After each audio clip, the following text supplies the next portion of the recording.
Hi, it's Sean, the Fluency Awesomizer. Here is another video where I want to take a few minutes and help you decode big words, to read big words, and also pass along some spelling tips to carry around up here and use when you need. Now, I have two words I want to take a good close look at today. So let's get ready to read. I'm about to show you these words. I'm going to get out of the way, and I want you to read them right out loud to whoever you're there with. What's this first word?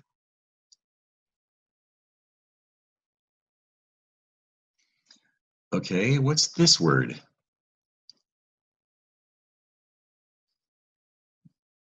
These two words are really similar. The top word is allegiance. Down below is elegance. Right? They sort of look like the same word, but they sound different. We're going to compare these two words. Before we do, I want to remind you of my favorite fable, The Tortoise and the Hare. And the moral, slow and steady wins the race, which is great advice if you're in a race. But the life lesson in The Tortoise and the Hare is slow and steady. And in your life, I recommend you take it slow and steady when you're reading big words like allegiance.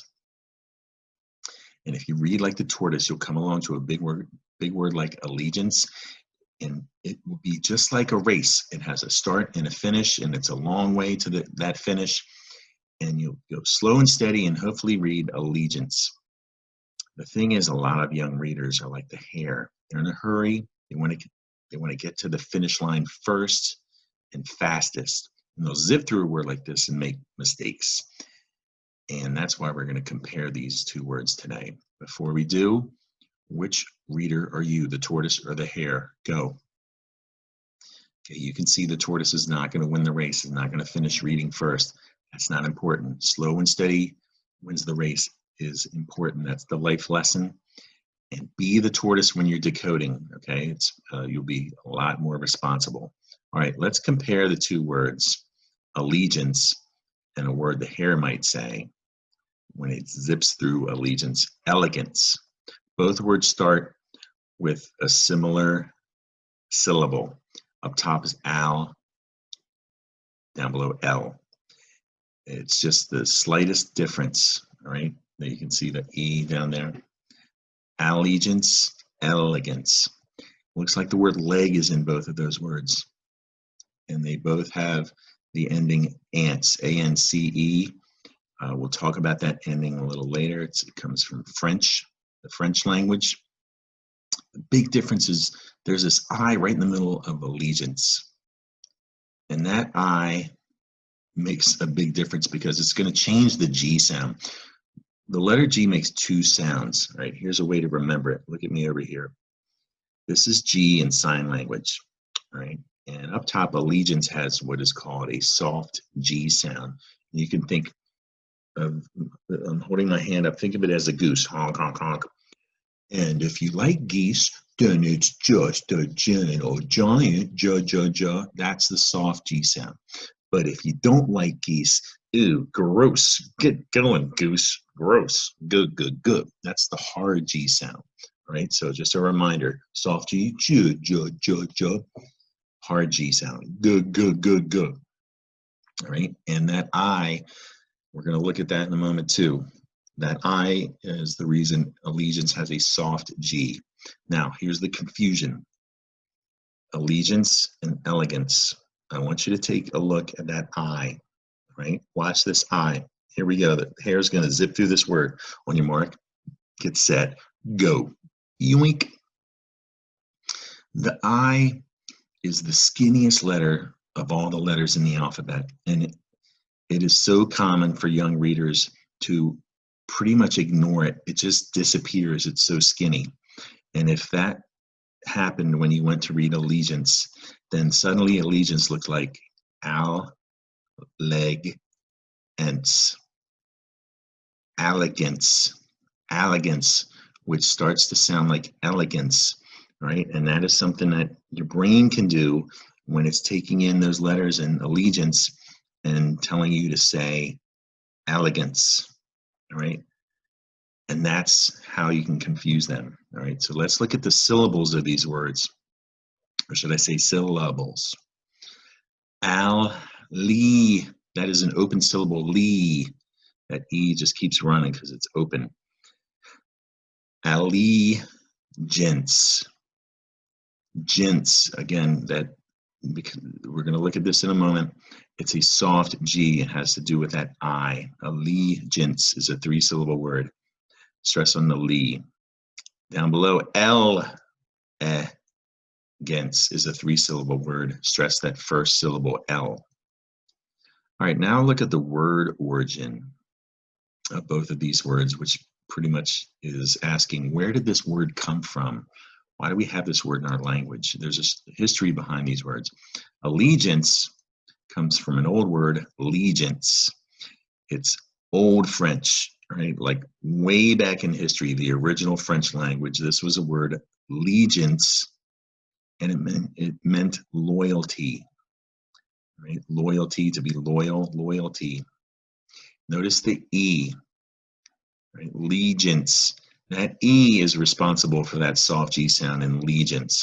And allegiance, loyalty, is an abstract noun. You can't hold loyalty in your hand and say, see this loyalty? It's just like a concept. It's just a thing. And because it is a noun, though, you can say that there is a allegiance. And that must be the reason why we have the word in English, allegiance. It's almost like there is a allegiance. There's this thing called allegiance. And allegiance is actually an English word. Notice the I now. It used to be an E, and it's an I. Both the E and I are going to make that G soft. Remember, a soft G, allegiance, which still means loyalty. And you're familiar with the word allegiance from the Pledge of Allegiance. But it could look like a strange word to you because we memorize and we know the Pledge of Allegiance up here, but we don't necessarily read it. So it could be an unusual word to you or an unknown word to you when you read it like this. And in that sense, the Pledge of Allegiance, that means loyalty to our country, the good old USA. So that's the story of allegiance. The origin of elegant is also an old French word, élégant, élégant. See those funny little accents on those E's? Élégant. Old French means and meant, and it still means today, tasteful and refined. Right? It's an adjective, and to make sense of that, here's a bulldog. Hello, who's that good boy? Who's that hoja? Now, I wouldn't say this bulldog is necessarily elegant looking. Bulldogs are kind of, I don't know. They're bulldogs, aren't they? But if you put a tuxedo on a bulldog, now you're talking, oh, pardon moi, monsieur, you must be going to the fancy dog bar tonight. Excusez-moi.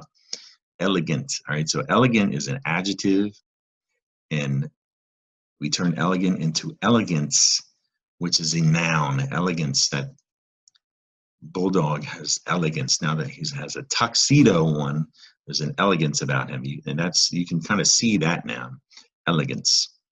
Now, you want to be careful spelling a word like elegance. It sounds like it has ants at the end, and you don't want to spell it with ants. You have to remember there's a story behind it, and it's kind of French. So that ANC that both of these words share has a French origin. Right? Interesting story there. All right, we're going to wrap this video up. I want you to get ready to read this sentence I wrote, where you're going to practice some of the patterns we just went over, okay? And I want you to treat this like a race. I'm about to show you a sentence, and I want you to read it right out loud. Be the tortoise. Take it slow and steady, but read it right out loud to whoever you're there with, okay? Are you ready? On your mark, get set, go. Read it out loud. Hit pause.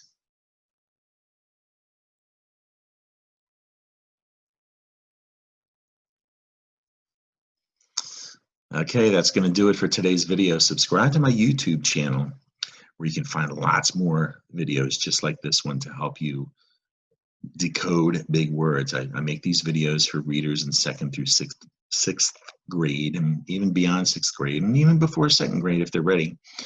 Mom or dad can follow me on Facebook at the Fluency Awesomizer. In my photos, I have lots of exercises just like this designed to help you awesomize your fluency, which is why I'm here. All right, I hope you enjoyed today's video. Come back and see me soon here at the Fluency Awesomizer, okay? And tell a friend or a family member. Bye.